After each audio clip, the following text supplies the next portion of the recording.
Hello guys, good afternoon. Ayan, pasekreto kong nakuwanan ng video ang aking anak na nagpipaint sa kanyang project sa school.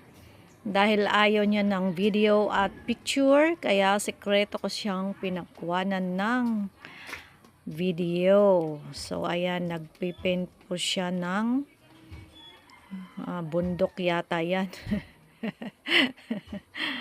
Hindi niya alam na kinukuhanan ko siya. Kaya ayan. Pero not bad naman ang kinalabasan. Tingnan nyo po ang ginawa niya. Napakaganda naman. Tingnan nyo naman. First time lang niya nagpaint, 'di ba? Ang ganda, 'di ba? So ayan guys. Thank you for watching. Bye-bye.